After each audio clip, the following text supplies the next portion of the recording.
Ni hao everyone! Angelica is here. Currently, ngayon ay hapon na. Ang asawa ko ay nasa trabaho na at ngayon ako na mag-isa sa bahay. Mamaya magtutupi ako ng mga nilabahan ko kahapon na kobrikama tsaka mga andis ko. Ngayon, aayusin ko naman yung bed namin.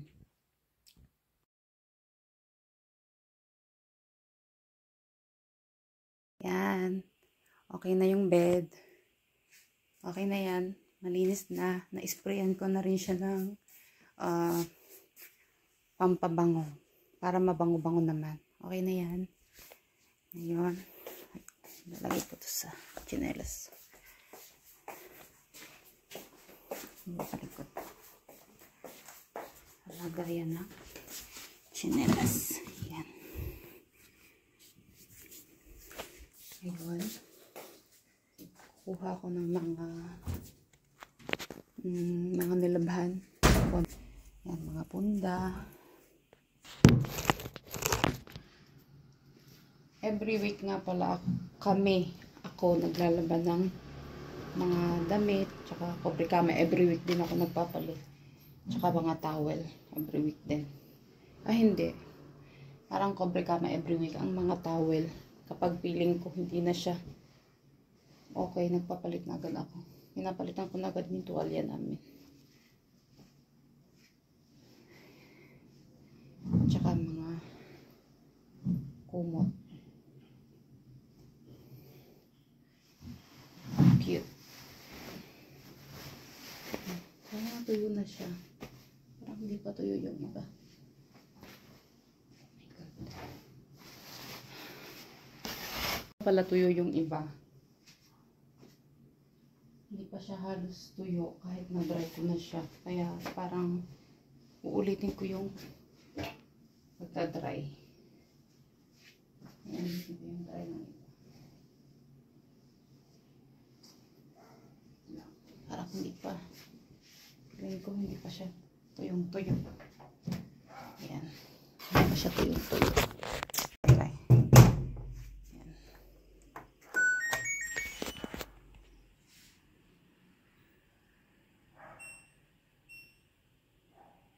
Ayan, okay na. Ayan. Kailangan ko siyang tuyuin dahil hindi mabango kapag hindi tuyong-tuyo. Try na siya. Tingnan nyo, yung halaman, snake plants. Yung makaka-relate. Matagal na to bale. Nandoon pa to sa kabilang bahay dati. Nung mag-boyfriend pa lang kami ng asawa ko. Ito na yung snake plant na binili namin doon. Yung iba namatay na dahil hindi sila snake plant. Yung hindi talaga sila pang loob ng bahay. Ito kasi talagang kahit hindi siya naaarawan, okay lang. Yan lang yung meron akong halaman. Yan. 1 hour siyang magdadry. Kaya, magdadry siya. Magtutupi naman ako nitong mga iba kong tuyong nilabhan.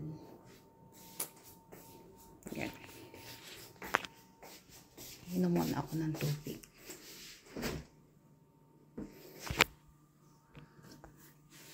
Hindi naman ako masyadong naiinip dito sa amin. Sakto lang. Sanay naman ako.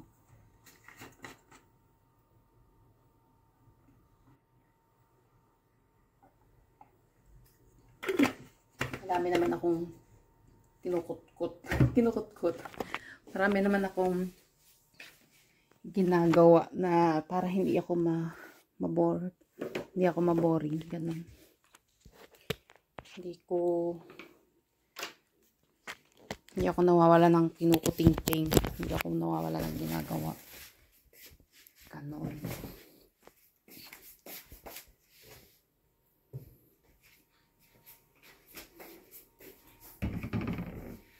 Nasira pala yung namin guys. Water dispenser.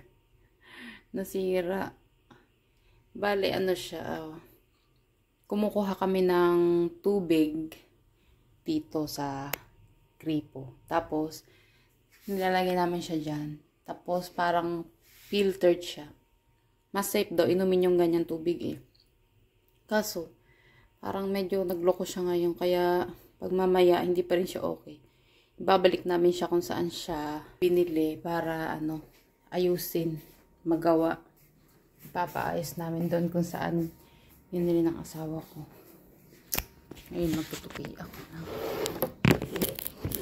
Nilabhan. Ano na ngayon? Hapon na. Hapon na dito. Hapon na dito.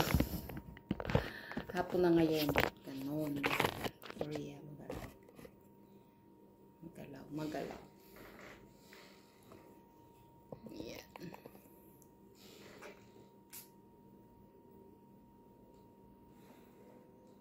Hindi na ako nag-aircon kapag gising na kami sa pagising namin. Pinapatay na namin lahat ng aircon. Electric fan na lang.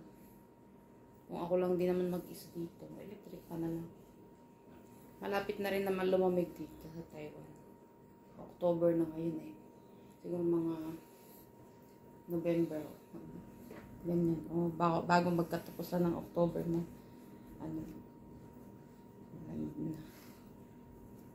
Ang cute nito, no? Nabili ko lang to sa sa Shein. Yan. Ang ganda ng tela niya. Soft. Yan. Ang cute nito. Parang mga 400 ko yata to nabili sa Shein. Napakalaki niya. Tapos pag inilalagay ko to sa kama namin, ang ganda niya. Ang ganda ng itsura. Talagang plain. Tapos aesthetic lang talaga siya. Sorry guys tumawag lang yung asawa ko na nag-update lang siya na nasa nasa trabaho na siya. Lagi siya nag-update kada darating siya doon. Nag-update siya na nandoon na siya. Ganun. Ito nga, ang cute to. Tsaka ang laki niya. Sakop na sakop niya yung namin, yung bed namin. Kaya maganda. Tapos maganda rin ito gamitin lalo kapag taglamig na. Talagang maganda siya. Pasensya na ha kung hindi pa okay yung edit ng mga videos ko. Hindi pa ako ganun galing. Total, wala rin naman akong ginagawa. Nasa bahay lang ako ngayon dahil wala nga akong trabaho. Try lang ako mag-video-video. Mahiyain kasi ako talaga. Pero tinatry ko. Try natin. Total, wala rin naman kausap. Kausapin ko na lang kayo, no? Ganon.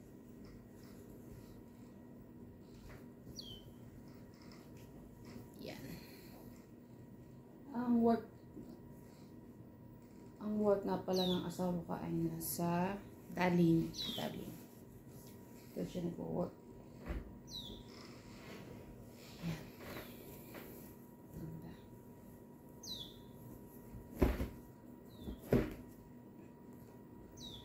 Ano na ngayon? Hapon na. Mga na siguro mag-aalas 4 na ng hapon. Yan. Pero alam niyo ba, nagigising na ako tanghali na dahil siguro palibasa ilang buwan akong wala ng trabaho. Nung umuwi ako ng Pinas, tapos pagbalik ko dito, nung nasa Pinas ako, late na rin talaga ako nakakatulog dahil kaka-cellphone.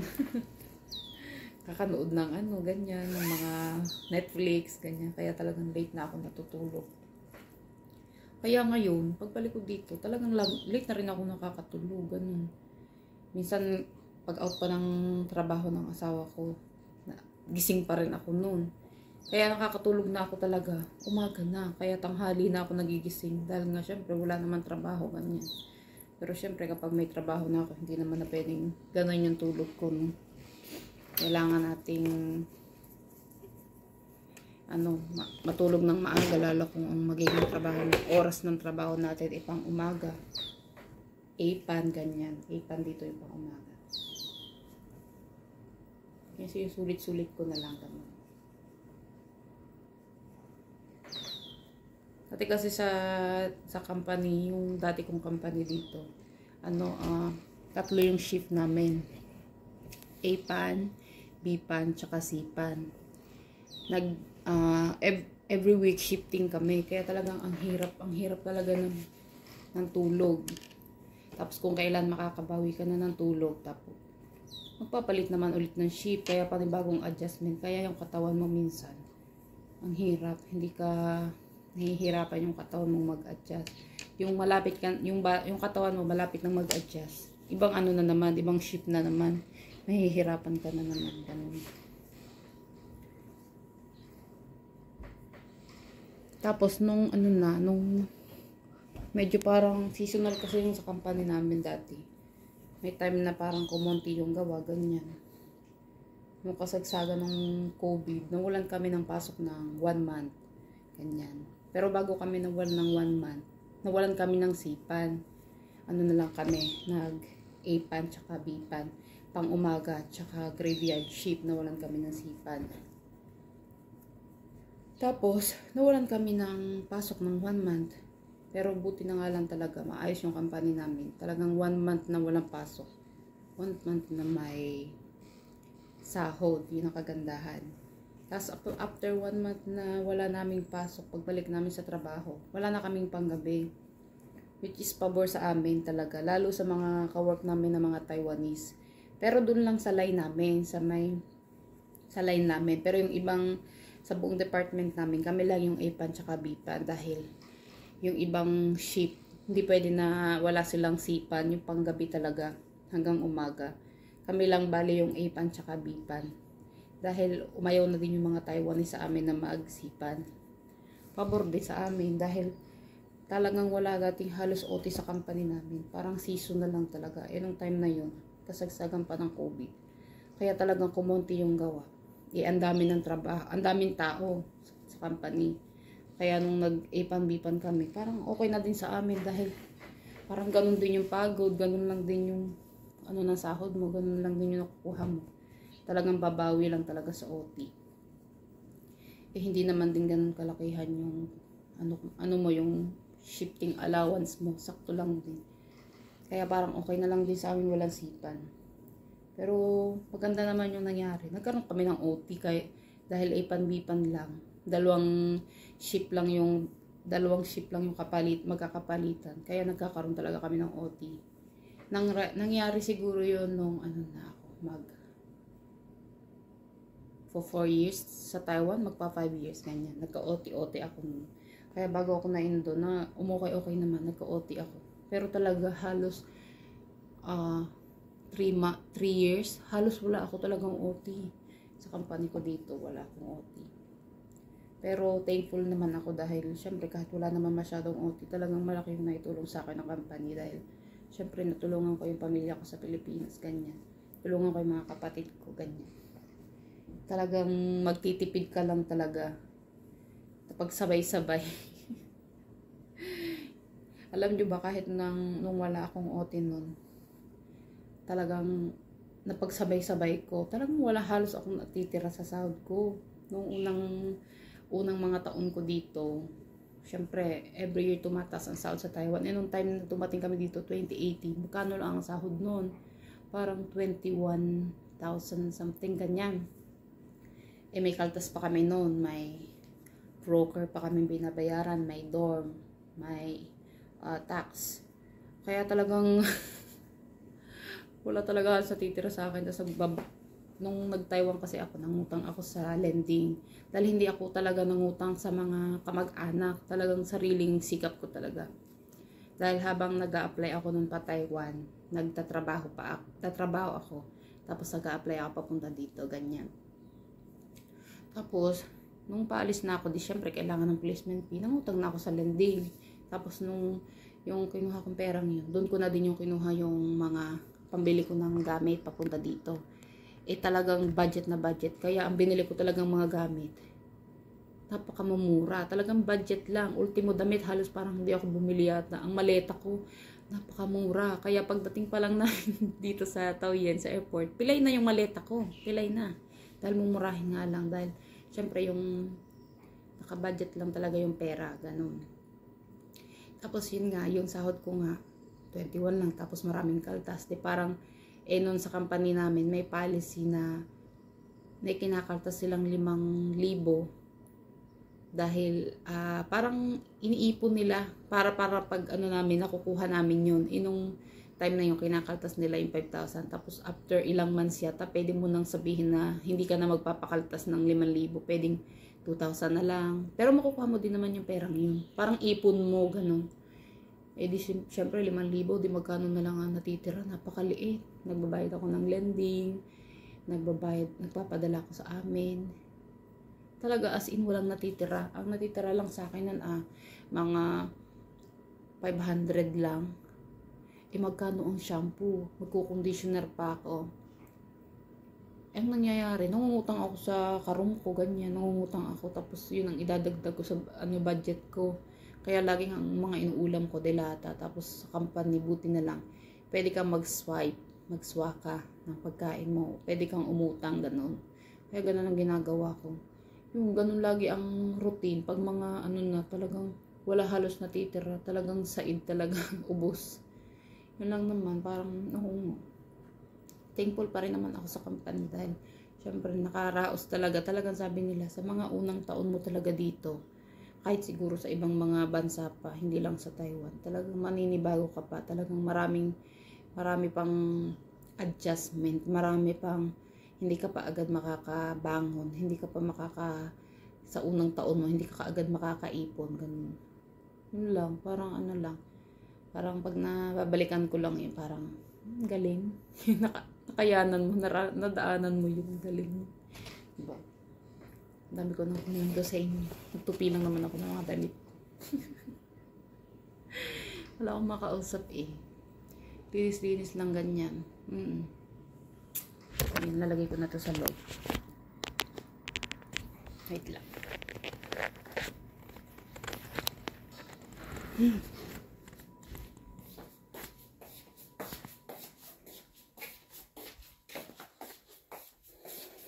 Dito sa mga gulo, no?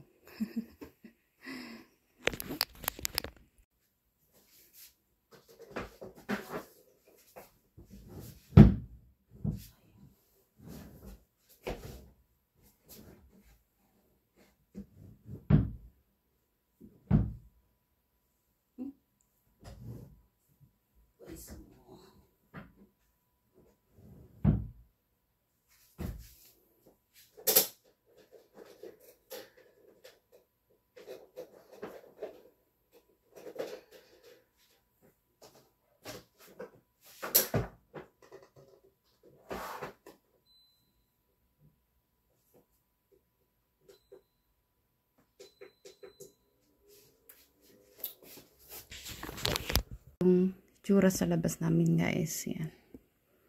Yan yung itsura. Napakatahimik lang. Medyo makulimlim ngayon sa labas. Yung mga tinanim namin. Natuyo na. Yan lang. Yan. Napakatahimik, oh.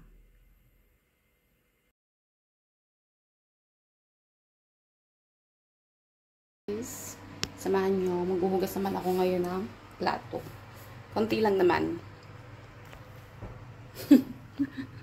Konti lang naman. Konti lang. Ito lang naman yung kinainan namin kanina. Konti lang. Space na ako ng konti. Tapos na. Ano na lang gawin ko. Sorry ha, oily ang face ko. Haggard yarn.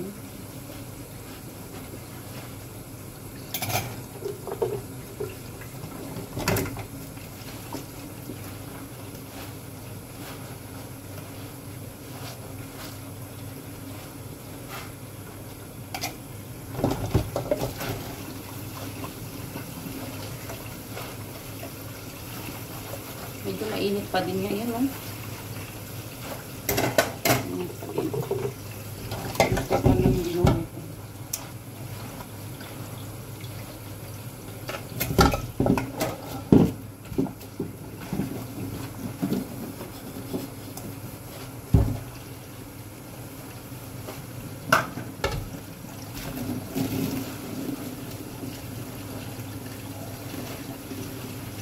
iba ng bata ako. Tuwing marami kaming hugasan na plato, papauyuhan kami ng kapatid kong maghugas. Hindi ko rin alam. Hindi namin alam kung bakit ng mga bata kami ayaw namin naghuhugas ng plato. Nakatambak na yung plato, nagpapauyuhan pa kami.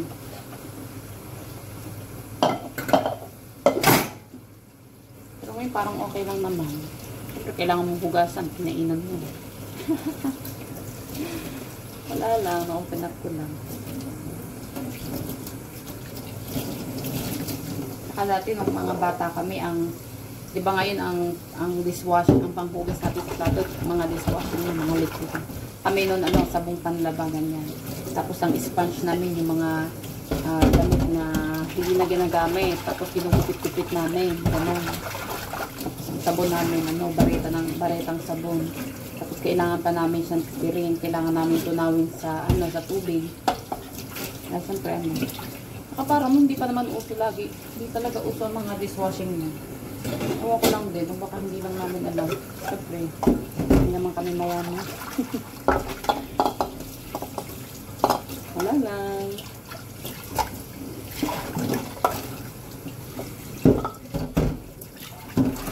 Ano ko lang, naisip ko lang. Saka nung parang hindi uso mga liquid, no? Parang mga may dishwashing na siguro, mga parang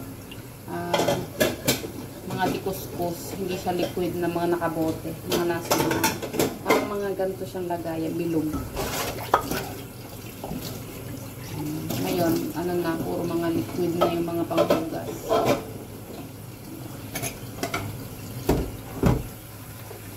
So, maganda dito sa sa Taiwan, ang mura ng mga nila, mga dishwashing liquid, saka mga sabon sa damit.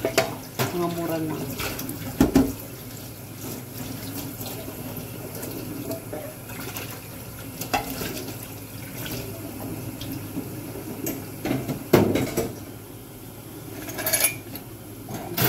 Pala yung bahay namin dito, guys. Maliit lang yung bahay namin. Simple lang siya. Dahil dalawa pa lang naman kami ngayon. Kaya yung talagang maliit lang yung namin. Sakto-sakto lang sa amin. Simple pero ayos naman. Yun ang mahalaga. Masaya. Saka dito sa ang pagbili ng bahay. Talagang napakamahal. Sobrang mahal ng bahay dito. Kahit maliit na bahay dito, million na siya. Mahal talaga. Kaya swerte mo pa rin talaga dito na meron kang bahay. Hindi naman kailangan ng malaki o maliit na bahay. Kasi yung safe kayo, masaya. Yung mahalaga. Kaya pa yun.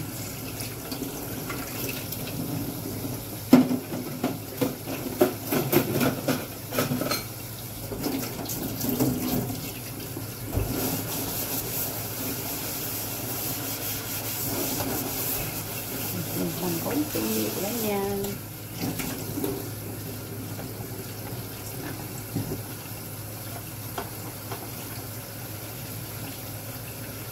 Kaya ngayon wala akong ginagawa. Nanonood ako ng Showtime sa YouTube. Ayan. Yung Kaloka Life. Yun lagi yung pinapanood ko. Dahil sa loob ng 6 years ko dito, noon dati, simula noon, hindi na ako nakakapanood ng TV dyan sa atin, sa Pinas. Laging mga sa YouTube kami nanonood. O kaya sa Netflix, ganyan. Tapos nauso pa yung mga TikTok, yan. Yung lagi yung mga ini-scroll na namin.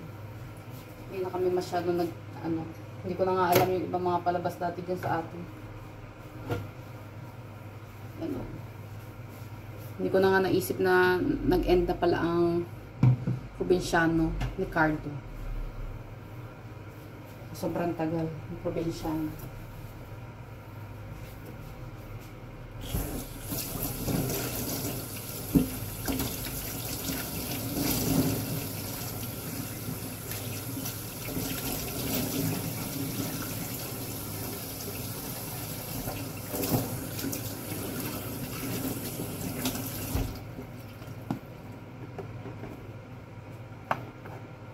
sabon. Dami.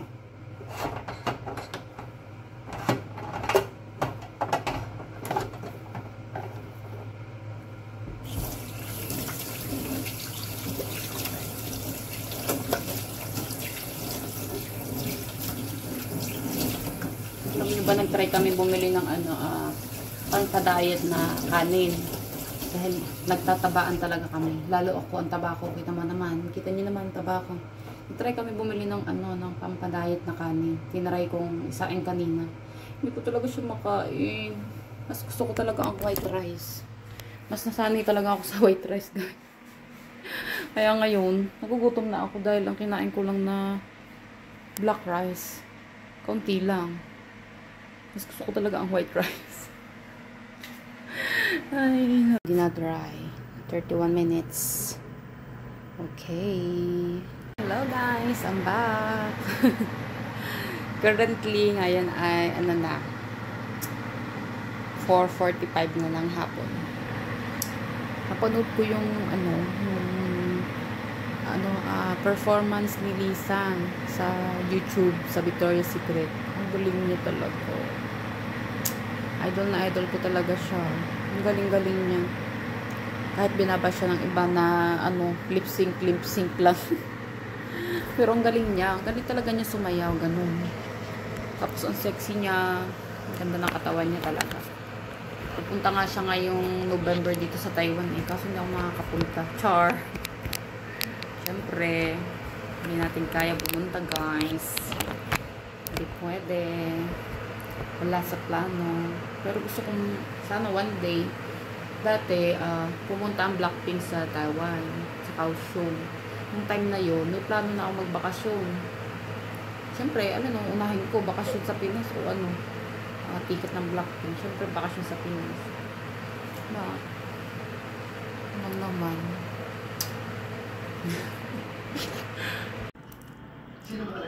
Sarap nito, guys. Ano siya? Anong tawag ito? Popstick. Mango flavor. Sa Carrefour. Ang tigas. Sa Carrefour namin siya nabili. Nunod ako ng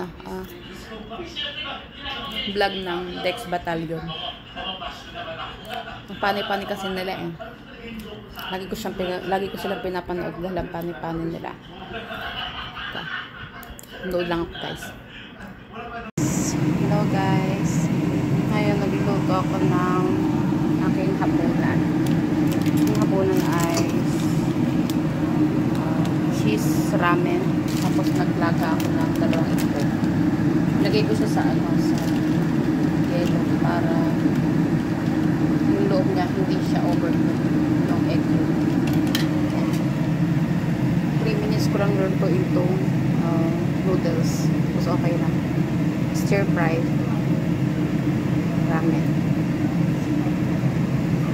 Tapos ulit ako ng kape. Coffee is life. Yan yung natira kaninang tanghali na ulam namin. Ayan. Mamaya kain na tayo. Gutom na ako. Guys, okay na yung dinner ko.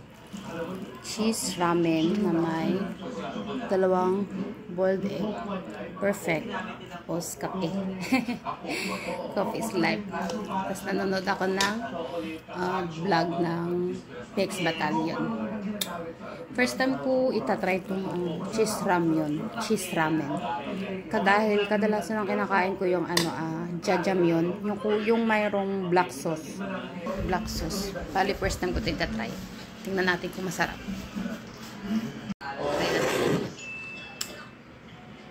Opo, nakasanayan din namin nito yung talagang champurado.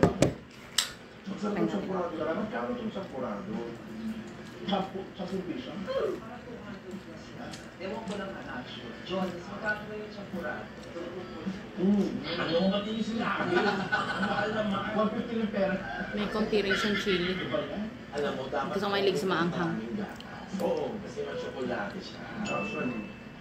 Para sa milky chocolate na nangyayari. Pero yung chocolate na dahil na cocoa, So yung lasa niya, talagang sampurado. Kahit sa Korea, kaunti lang ang chili nila, maanghang na din, no? Tuyo, masarap din ito. Pero itong danggit sa sampurado nito. So, Dalawa may suka. Hello! Katapos ko lang kumain at saka nagisa din ako ng plato. Natuyo na pala yung mga inulit kong mga damit kanina, yung mga pinatuyo ko. Ngayon tuyo na sila, kaya pinutupi ko.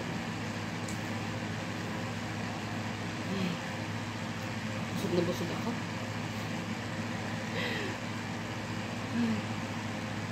Kami ko na inom na ngayon may kape pa rin ako. Kape. Malamig na.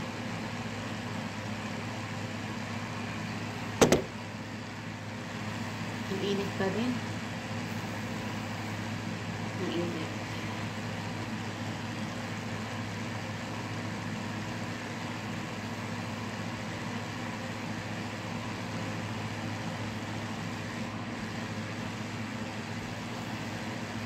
Kumusta naman kayo guys? Sana nasa maayos kayong kalagayan at ano man yung mga pagsubok na pinagdaanan, sana nalalagpasan natin. Lahat naman kasi tayo na pinagdadaanan ng pagsubok at problema. Kaya natin ito guys. Okay? Pasensya na naririnig nyo yung electric pa. Maingay.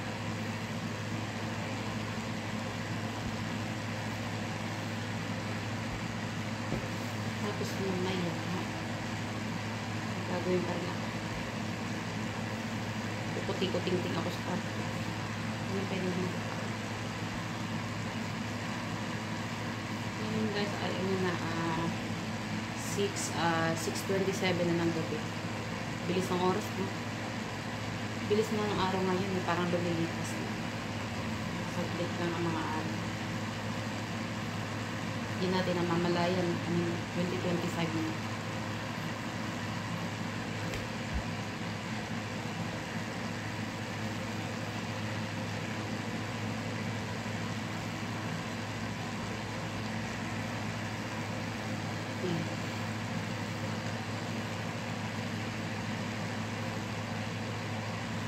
Tahimik lang dito.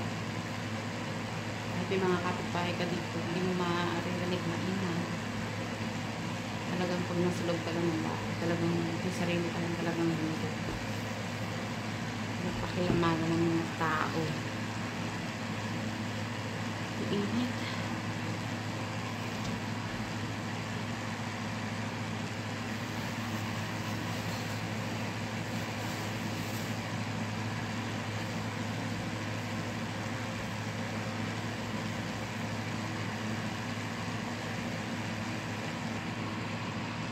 Araw na ngayon ay Miyerkules. Bale, nagsimula ako maglaba Lunes.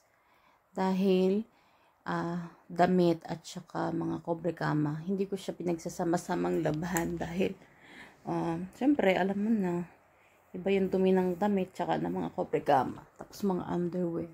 Tapos syempre, hindi naman pwedeng pagsabay-sabayin talaga. Tapos may time na, kasi may sampayan kami sa taas. Nagsasampay kami doon. Hindi kami magkaintindihan kung isasampay namin o i-quick dry namin. Dahil laging makulimlim tuwing hapon. May time na nakasampay na tapos biglang parang umaambon. Tapos pag nalikom na namin, bigla namang hindi naman uulan. Ang nangyayari, naki-quick dry namin yung mainit na yung quick dry sa sa washing machine. Kaya ganun. Ngayon pa lang natapos lahat. Tapos nagpalit na rin ako ng kobre kama namin, ganyan. Fresh na yung aming higaan. Mabango na. Ngayon ay gabi na guys. Maya-maya ay liligo na ako. Tapos, mag-e-edit. Vlogger yarn. Mag-e-edit. Tapos magbabasa ng kaunting libro. Ganyan. Sana maging tayo lahat. Laging positive. Alam kong marami tayong pinagdadaan ng pagsubok sa buhay. Kaya natin to guys. Kaya natin to. Basta always pray to God at makakayanan natin lahat to. Okay? Okay. Parang hanggang dito lang, guys. Parang hindi. See you ulit sa susunod na na video ko, guys. Sana mag-like kayo, mag-subscribe. Salamat. God bless you all. Good night. 晚安。再见。